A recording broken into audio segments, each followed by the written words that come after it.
വേറെ കുറേ ചോദ്യങ്ങളായി എന്നാണ് തോന്നുന്നത്. എല്ലാറ്റിനും കൂടി പറയാനാണ് ഞാൻ ഉദ്ദേശിക്കുന്നത്. ഇവിടെ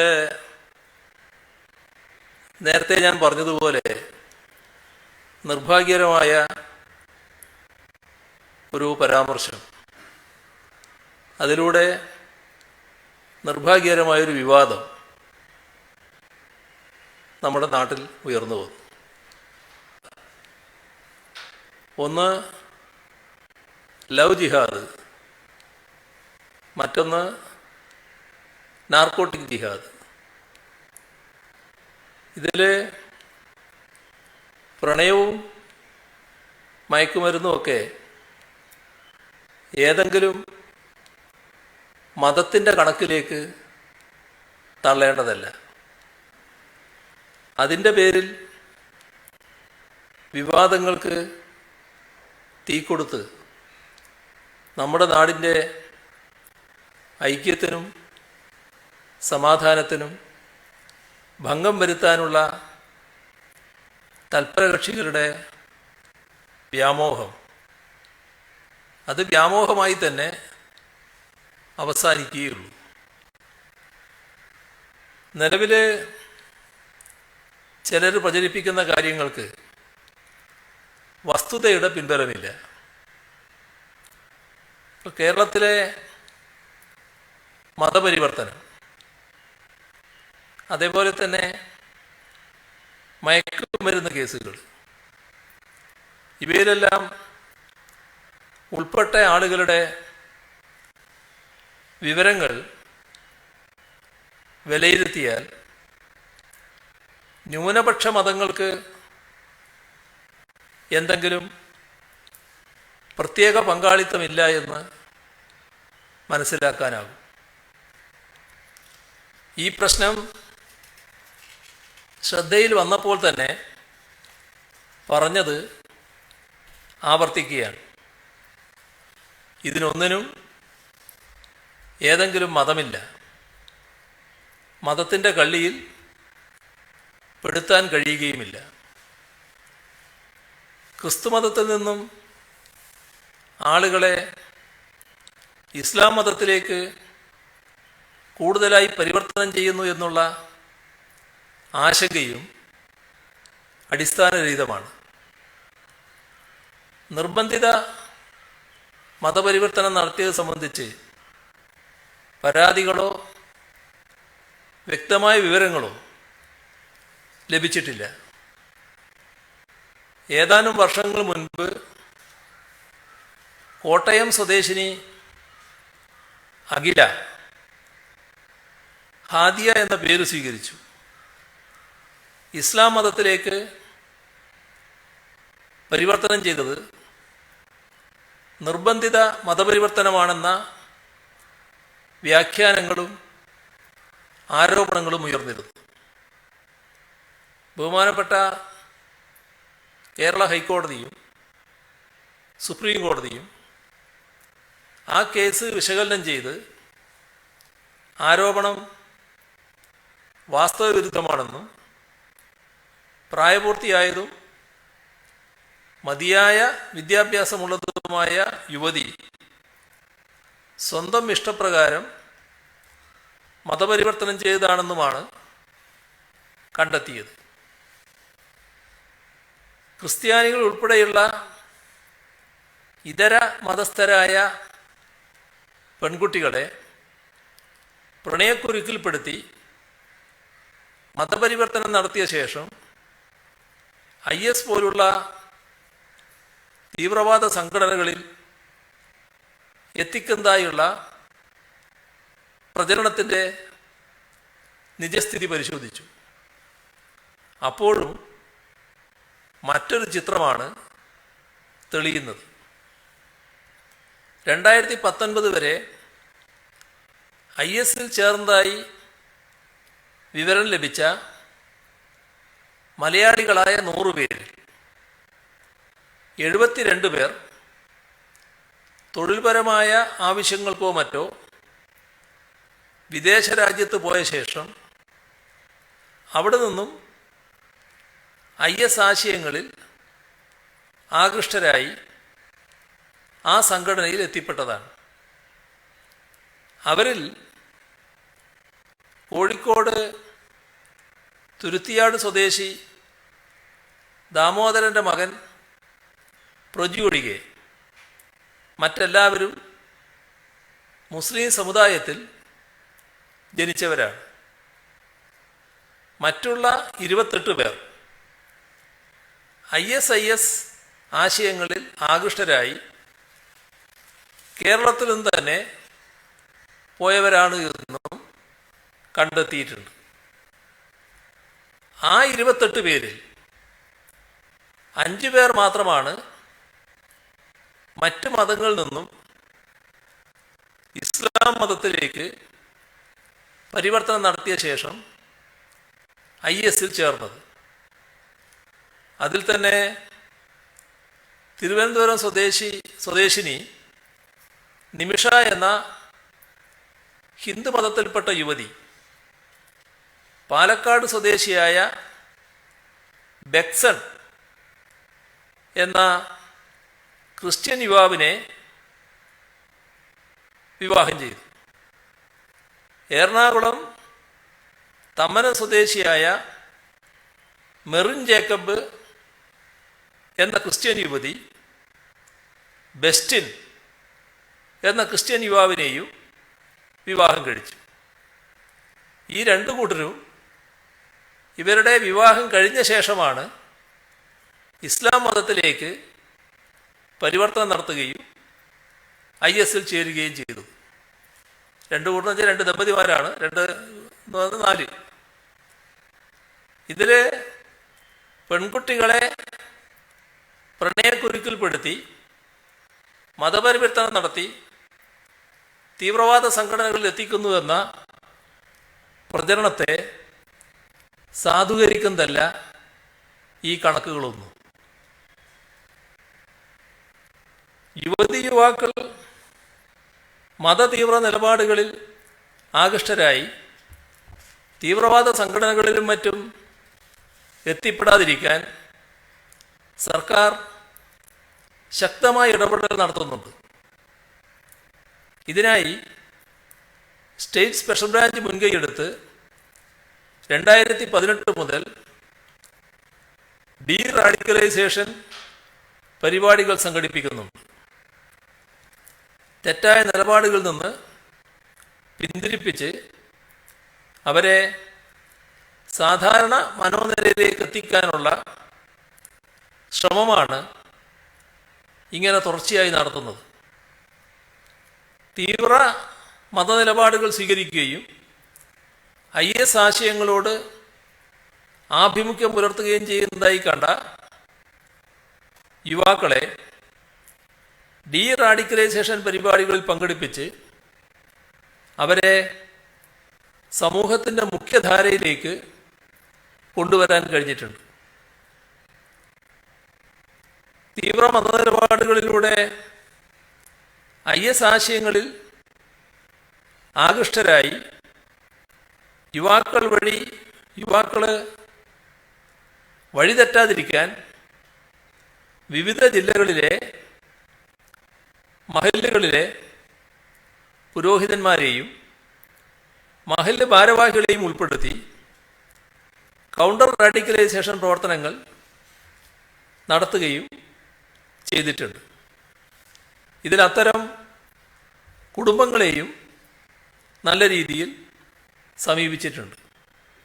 ഇത്തരത്തിൽ ചിട്ടയായും ഫലപ്രാപ്തിയോടെയും നടത്തി വന്ന ഈ പരിപാടികൾ കോവിഡ് വന്നപ്പോൾ കോവിഡിൻ്റേതായ സാഹചര്യത്തിൽ 2020 മുതൽ നിർത്തിവെക്കേണ്ടി വന്നു എന്നതാണ് വസ്തുത.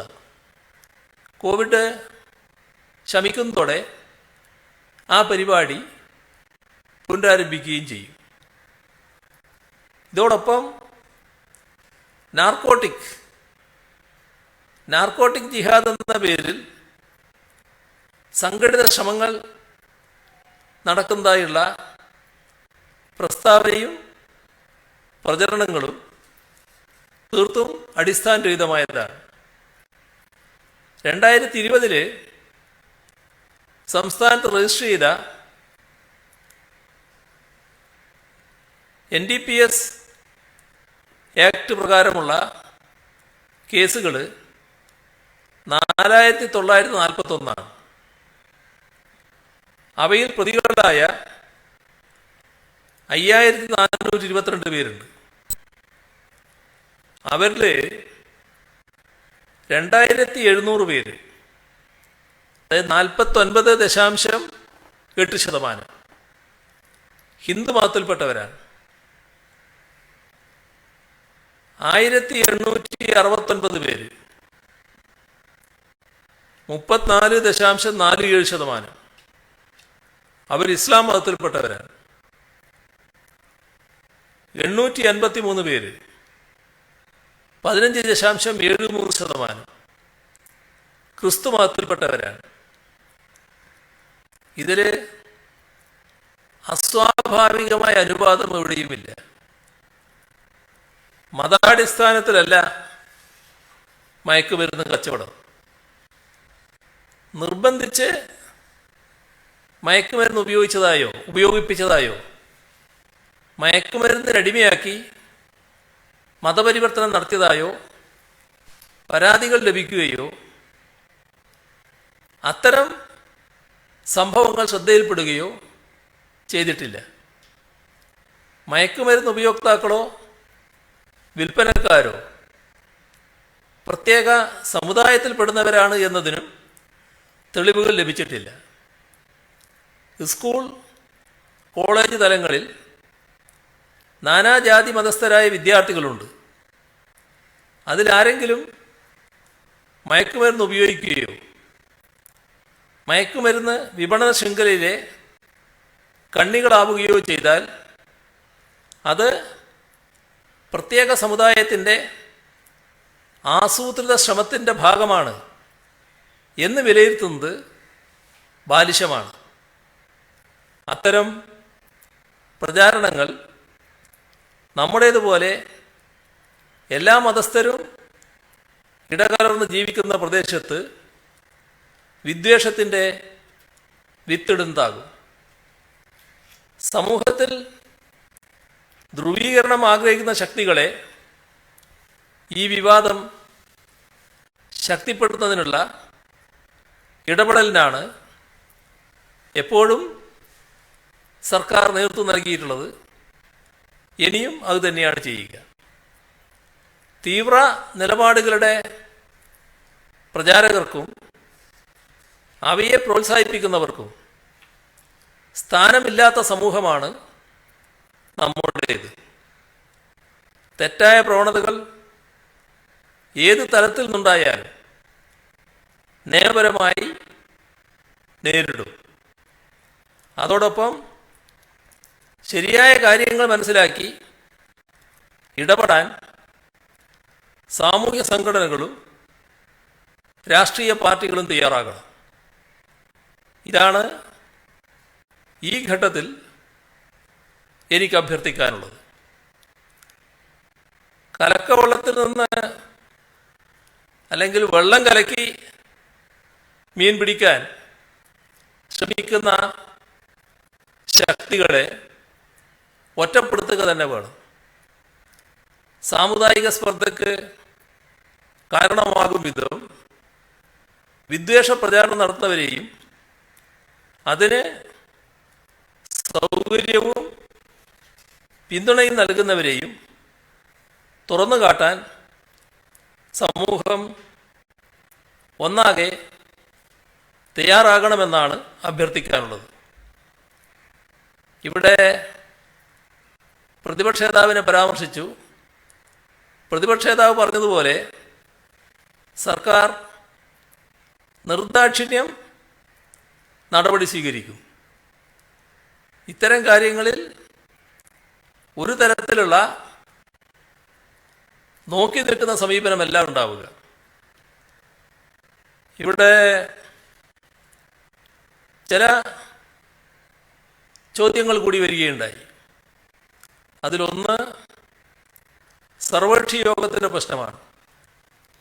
ഇതിലാദ്യം ഓരോരുത്തരും അവരവരുടേതായ നിലപാട് സ്വീകരിക്കുകയാണ് വേണ്ടത്. അതിനുള്ള പൊതുവായ അഭ്യർത്ഥനയാണ് നടത്തുന്നത്. ഒരു സർവകക്ഷി യോഗം വിളിച്ച് മതനിരപേക്ഷമായി ചിന്തിക്കുന്ന ആർക്കും ഈ നിലപാടുകളിൽ അഭിപ്രായ വ്യത്യാസം ഉണ്ടാകില്ല. അത് ഒരു പൊതു അഭ്യർത്ഥന നടത്തുന്നതാണ് വരിക. എന്നാൽ അതോടൊപ്പം ഇന്ന് നാട്ടിൽ ഉയർന്നു വന്നിട്ടുള്ള വിഭാഗീയതയ്ക്കിടയാക്കുന്ന വിധത്തിലുള്ള പ്രചാരണ പരിപാടികളുണ്ട്. അത്തരത്തിലുള്ള ചില ഇടപെടലുകളുണ്ട്. ആ ഇടപെടലുകൾ അവസാനിക്കുക എന്താണ്? നമ്മുടെ സമൂഹത്തിൻ്റെ പ്രത്യേകത നിലനിർത്തുന്നതിന് വേണ്ടത്. മതങ്ങൾ തമ്മിലുള്ള ഭിന്നത സൃഷ്ടിക്കാൻ ചില പ്രത്യേക താല്പര്യക്കാർക്ക് അതിൽ സന്തോഷിക്കാൻ പറ്റും.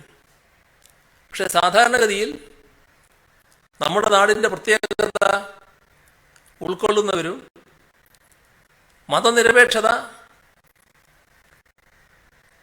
തുടരണമെന്ന് ആഗ്രഹിക്കുന്നവരും അത്തരമൊരു നിലപാടിലല്ല നിൽക്കുക. അതുകൊണ്ട് തന്നെ അത്തരം ശക്തികളെ ഒറ്റപ്പെടുത്തുകയാണ് വേണ്ടത്.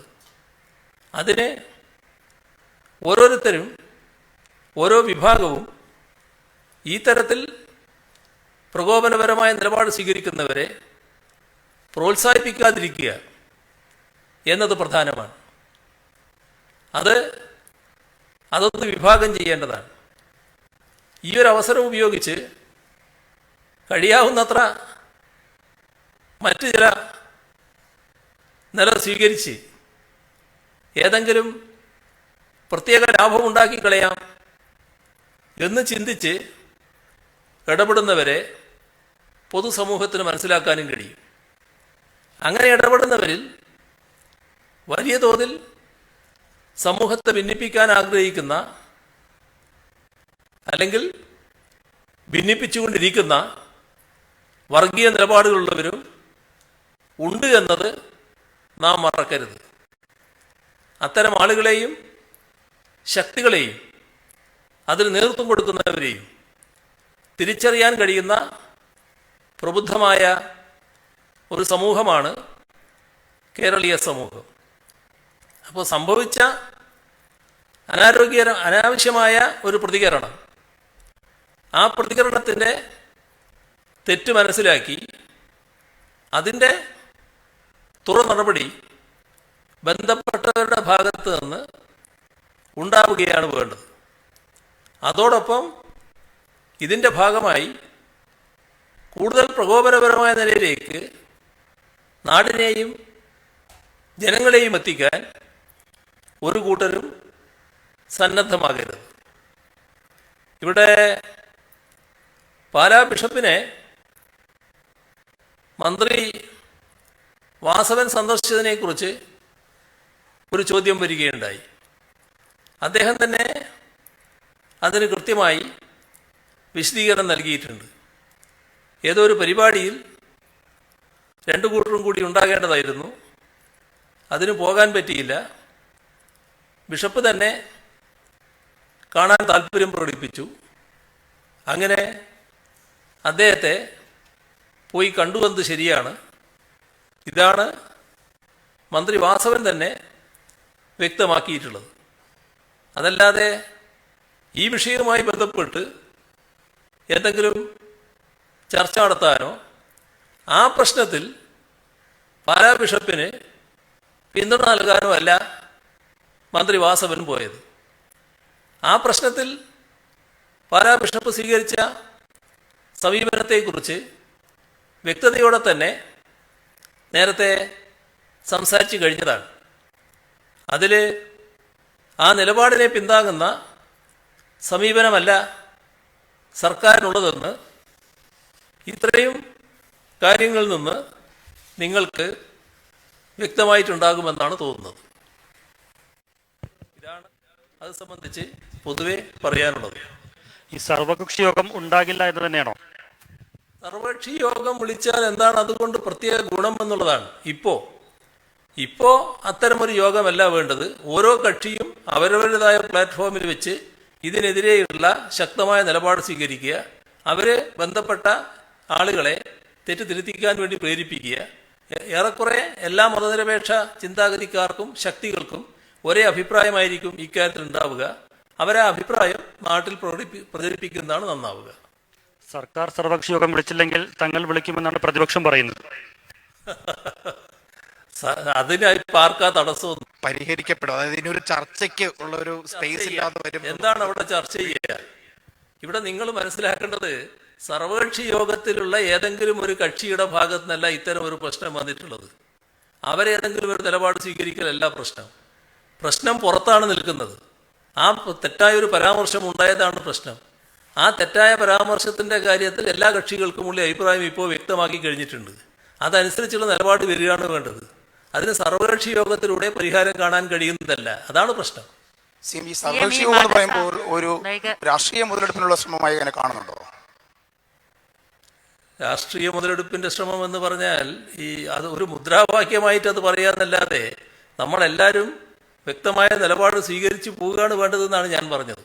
അതൊന്ന് സ്വീകരിക്കട്ടെ.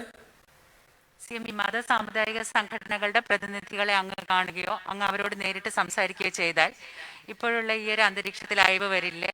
അപ്പൊ അങ്ങ് പറയുമ്പോൾ അവരത് കൂടുതൽ ഗൗരവത്തോടു കൂടി കാണില്ലേ? ആ കാര്യം എന്താണെന്ന് ആലോചിക്കാം. അതുപോലെ തന്നെ ഈ പാലാ ബിഷപ്പ് അദ്ദേഹം നടത്തിയ പ്രസ്താവന പിൻവലിച്ചാൽ തീരുന്ന പ്രശ്നമേ ഉള്ളൂ എന്നാണ് ഈ കാന്തപുരത്തെ പോലുള്ള ആളുകളൊക്കെ പറയുന്നത്. അങ്ങനെയാണെങ്കിൽ മുഖ്യമന്ത്രി തന്നെ ആവശ്യപ്പെട്ടൂടെ പാലാ ബിഷപ്പിനോട് ആ പറഞ്ഞ കാര്യം തെറ്റാണ്, അത് പിൻവലിക്കണമെന്ന്? അല്ല, അതാണല്ലോ നേരത്തെ ഒരു ചോദ്യം വന്നത്. ആ ചോദ്യത്തിന്റെ മറ്റൊരു രൂപമാണ് നിങ്ങൾ പറഞ്ഞത്. അതൊക്കെ ഗവൺമെന്റ് വ്യത്യസ്ത തലങ്ങളിൽ ആലോചിക്കേണ്ട കാര്യങ്ങളാണല്ലോ. അതെന്താണ് വേണ്ടതെന്ന് ആലോചിക്കാം നമുക്ക്. ഏതെങ്കിലും ഒരു അധികൃത കേന്ദ്രത്തിൽ നിന്ന് ഒരു വ്യക്തിയോട് പറഞ്ഞ് കാര്യങ്ങൾ നടപ്പാക്കാൻ കഴിയുന്ന ഒരു പ്രശ്നമല്ല ഇത്. ഇതില് നമ്മുടെ സമൂഹത്തിന്റെ കൃത്യമായ നിലപാടുകൾ മനസ്സിലാക്കി അതിലൂടെ പ്രതികരിക്കുക എന്നുള്ളതാണ് പ്രധാനം. ഒരു ഘട്ടത്തിൽ ഒരു നിലപാടെടുത്തു, ആ നിലപാടിനോട് സമൂഹം പൊതുവിൽ യോജിക്കുന്നില്ല എന്ന് കണ്ടാൽ അതിനനുസരിച്ചുള്ള നിലപാട് ബന്ധപ്പെട്ടവർ സ്വീകരിക്കലാണ് പ്രധാനം. അത് ഏതെങ്കിലും ഒരു അധികൃത സ്ഥാനം അവരോട് പറഞ്ഞു മാത്രം ചെയ്യേണ്ട ഒരു കാര്യമല്ല. ഈ ശബരിമല വിമാനത്താവളം, ചെറുവള്ളി എസ്റ്റേറ്റിലെ ശബരിമല വിമാനത്താവളം ബന്ധപ്പെട്ട വാർത്തകൾ വരുന്നുണ്ട്. എന്താണ് അതിൽ സംഭവിച്ചത്? അവിടെ യോഗ്യതയില്ലാത്ത സമ്പൂർണമായ സ്റ്റഡി ആയിരുന്നില്ല കൺസൾട്ടൻസി ചെയ്തതെന്ന വിവരമാണ് പുറത്തു വരുന്നത്. എനിക്ക് അത്തരം ഒരു വിവരമല്ല ഉള്ളത്. ഏത് സ്റ്റഡി നടത്തിയാലും അത് സംബന്ധിച്ച് ചില അഭിപ്രായങ്ങൾ ബന്ധപ്പെട്ട അധികൃതർ ഉന്നയിക്കും. അതിന് വിശദീകരണം കൊടുക്കുക, അതാണ് വേണ്ടത്. അപ്പോൾ അതിൻ്റെ സ്വാഭാവികമായിട്ടുള്ള നടപടിക്രമം നടന്നുകൊണ്ടിരിക്കുകയാണ്.